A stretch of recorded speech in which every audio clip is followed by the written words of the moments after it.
C'est avec beaucoup de plaisir que nous vous avons suivi. Quand vous parlez de Saint-Louis dans ses réalisations et dans ses chantiers, nous saluons votre courage et votre détermination à faire de Saint-Louis une ville phare. Merci.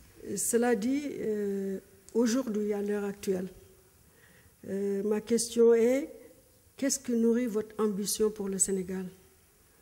Quel projet de société le FSD-BJ compte partager avec le Sénégal et comment comptez-vous le réaliser? Je parle bien entendu des moyens financiers et humains. Notre ambition, c'est de bâtir un État de droit. C'est de faire en sorte que le Sénégal, riche de sa diversité, le Sénégal riche de cette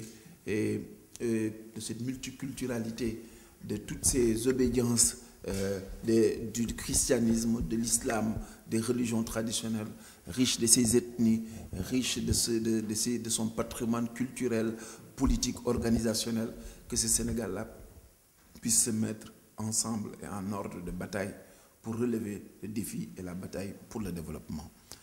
Pour ce faire, nous sommes très engagés pour faire en sorte que les Sénégalais, avec nous, puissent constater que tout étant membre d'une formation politique, nous entendons pour l'avenir participer avec tout le monde, avec toutes les énergies, toutes les formations politiques qui le désirent, avec tous les citoyens engagés au développement du Sénégal, quelle que soit notre position. Parce que j'estime qu'aujourd'hui, ce qui est le plus important, c'est l'engagement politique. C'est la détermination des leaders politiques à participer à l'effort de développement. C'est l'effort que nous allons mettre pour consolider l'état de droit. C'est le fait que nous puissions voir un président de la République, des ministres qui sont à équidistance par rapport aux différents pouvoirs, que ce soit confrérique, religieux ou tout autre, mais de faire en sorte que l'État reste un État impartial. Le citoyen a besoin de sentir un État fort, un État qui va assurer le droit pour tous et d'une justice transparente et qui est à égale distance de toutes les formes de groupes de pression. L'ambition que nous avons, c'est de travailler avec toutes les énergies, avec tous les groupes politiques, avec la société civile pour faire émerger ce Sénégal-là. C'est faire en sorte que l'Assemblée nationale puisse retrouver ses prérogatives, ses missions essentielles de contrôle de l'action gouvernementale.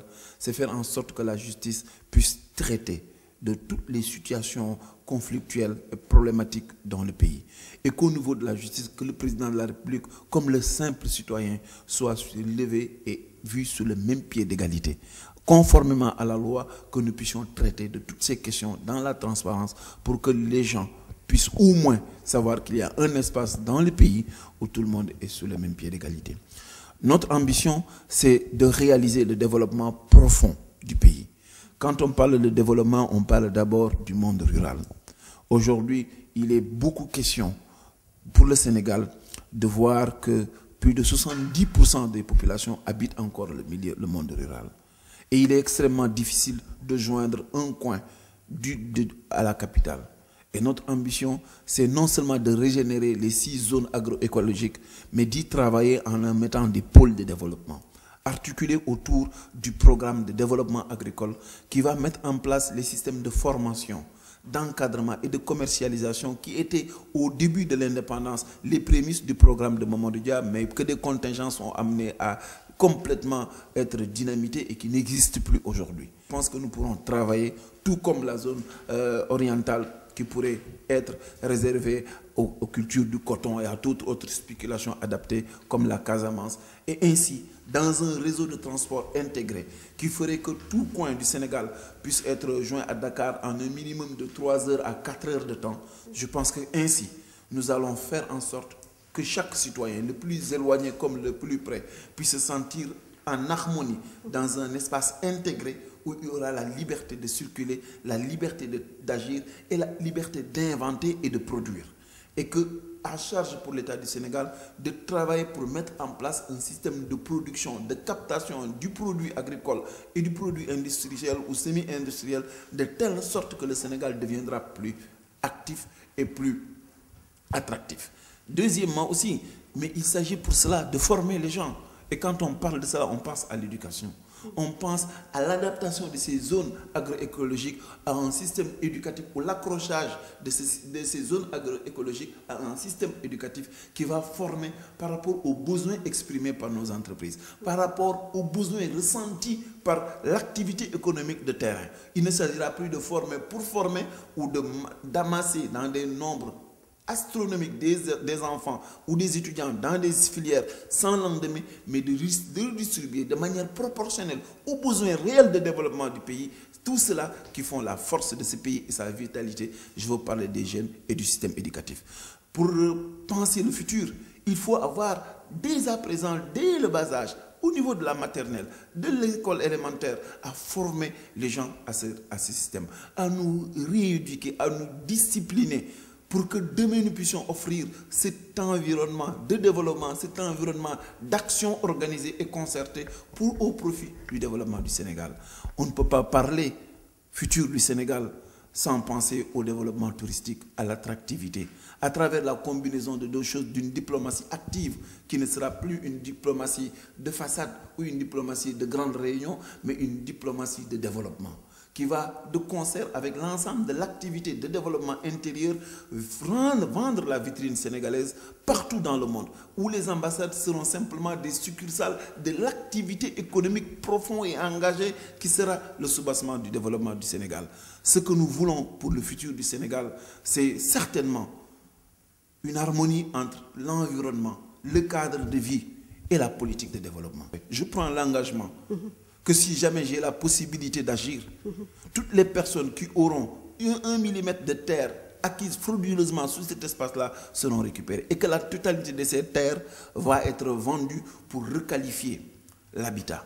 Nous pourrons ainsi monter au moins 6 sociétés d'habitat à loyer modéré, 6 SNHLM, qui vont requalifier le sud, requalifier l'extrême oriental, la partie orientale du pays, le nord avec Matam et Saint-Louis, le centre du pays avec Kaolack, Touba et Diourbel, qui va ainsi requalifier l'espace attenant entre Dakar et Thiès pour faire sortir le trop-plein de population de Dakar, pour les déconcentrer vers Thiès, qui est de fait le point barycentrique, le barycentre même de l'activité au niveau du Sénégal. Et Thiès, pour moi, doit être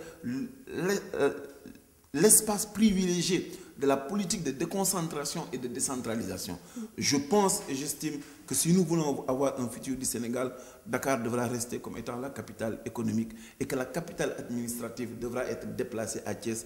Nous attirerons les populations vers l'intérieur du pays et progressivement nous allons repeupler l'arrière-pays du Sénégal en la requalifiant et en l'harmonisant. On ne peut pas penser futur du Sénégal, on ne peut pas penser développement du Sénégal sans passer à la politique de développement sportif. Aujourd'hui, le sport, comme les ambassades, sont devenus des vitrines du développement économique. Le Kenya est connu partout parce que dans de grands rendez-vous du monde, ils arrivent à placer des athlètes au plus haut niveau. Nous avons pensé à un programme de développement sur 10 ans qui va nous permettre, au bout de ces 10 ans-là, non seulement d'organiser un championnat d'Afrique d'athlétisme, mais une coupe d'Afrique des nations de football, une coupe d'Afrique de basket, une coupe d'Afrique dans différentes disciplines. Mais on se donnera 10 ans de préparation, 10 ans pour prendre de la petite catégorie, les former pour quand le moment viendra, ils auront tous 25 ans à la fleur de l'âge, engagés, mais ils ont été dressés dans des centres particuliers, encadrés, engagés, formés pour demain apporter au Sénégal les meilleures satisfactions. Je crois que c'est comme cela qu'il faut penser le développement du Sénégal. C'est comme ça qu'il faut voir le futur du Sénégal. 10 ans, on pourra mourir entre ces 10 ans-là, mais au moins on donnera une base pour que les gens sachent que dans 10 ans, voici ce que nous devrons faire. Si nous devrons construire des stades, si nous devrons construire des équipements, on se donnera le temps pour le faire. On aura le temps pour voir venir, on aura le temps pour organiser notre budget. On aura le temps pour éviter les zones de répétition, les doublons à n'en plus finir. Et je peux aussi prendre l'engagement que je ferai en sorte de réduire dans les premiers moments, dans n'importe quelle équipe gouvernementale où nous participons, que nous soyons majoritaires ou que nous soyons dans une situation de coalition, que ce soit dans Benno Siggil Sénégal ou ailleurs, je prends l'engagement de faire en sorte que progressivement de faire disparaître la totalité des agences et de les repositionner au niveau d'une requalification de l'administration publique. c'est 150 milliards qu'on gagnerait. En faisant redescendre le budget de la présidente de la République à des proportions de l'époque d'Abdou Diouf, c'est au moins plus de 60 milliards qu'on gagne. À eux deux, ça fait déjà 210 milliards qui pourraient être redistribués annuellement dans des secteurs stratégiques, que ce soit dans le secteur de la santé, que ce soit dans le secteur de la gestion des inondations, qui sont une situation extrême. Parce que je vous rappelle, madame, que les inondations ou la précarité liée aux inondations, le droit à l'assainissement, ce sont les droits constitutionnels de troisième génération. Au même titre que le droit à la liberté d'expression, le droit de vivre dans un cadre de vie décent est une liberté constitutionnelle. Et c'est vous dire l'importance que cela requiert. Je peux prendre aujourd'hui l'engagement dans cette dynamique-là que le FSD/BJ se mobilisera, que tous nos scientifiques, tous les intellectuels que nous avons se mobiliseront pour que nous puissions proposer aux Sénégalais un projet global qui va mettre hors d'eau l'ensemble des capitales régionales du pays, dans un premier temps, et surtout Dakar en priorité. Faire en sorte que nous allons vivre en harmonie avec l'eau, mais que nous n'allons plus subir l'eau. Nous aurons vocation à domestiquer l'eau au service du développement et à ne plus voir l'eau détruire les efforts de développement. Voici donc entre quelques autres éléments, et je pourrais encore y rajouter d'autres, la grande ambition que le FSD/BJ a. Et nous ne sommes pas dogmatiques au point de penser que ça va se faire qu'avec nous. Nous sommes ouverts et nous sommes disponibles. C'est notre ambition et nous avons l'obligation de la faire partager. Et nous allons la partager avec toutes les entités politiques qui verront dans le FSD/BJ et dans les leaders du FSD/BJ ces partenaires crédibles avec qui il faut aller ensemble pour travailler ce futur possible. Nous sommes là parce que nous savons qu'à nous seuls, nous n'y arriverons pas. Et nous ne sommes pas là en train de construire un appareil. Et c'est bien qu'on puisse nous faire le reproche d'être sans appareil, parce que notre appareil, c'est les 14 millions de Sénégalais. Et nous allons travailler pour que chaque Sénégalais se sente concerné et que tout le monde puisse y participer. C'est parce que nous sommes transparents et que nous sommes la relève, nous les jeunes de ce pays. Et quand je dis jeunes, c'est de 0 à 90 ans. Et jeune, c'est celui qui a des idées nouvelles et qui a envie que les choses changent. Nous sommes tous des jeunes et à ce niveau-là, c'est cette ambition-là que nous avons à faire partager à tout le monde. Et autour de cela, tout le monde peut se retrouver. Autour de cela, on peut faire l'union des forces et l'union des initiatives pour faire en sorte que plus jamais, que la grande désillusion et la grande dépression que nous avions eue avec l'avènement de M. Abdoulaye Wade pendant ces 10 dernières années, que cela ne puisse pas se refaire. Et que aussi, que les 40 dernières années qui ont précédé le règne d'Abdoulaye Wade, tout ce que nous avions décrié jusqu'à enlever Abdou Diouf, que cela ne puisse plus revenir. L'histoire du Sénégal ne commence pas avec 2000. C'est l'histoire de 50 années et il nous faut faire l'état des lieux de cette manière de gérer le pays et plus jamais retourner à ce que nous avons déjà banni.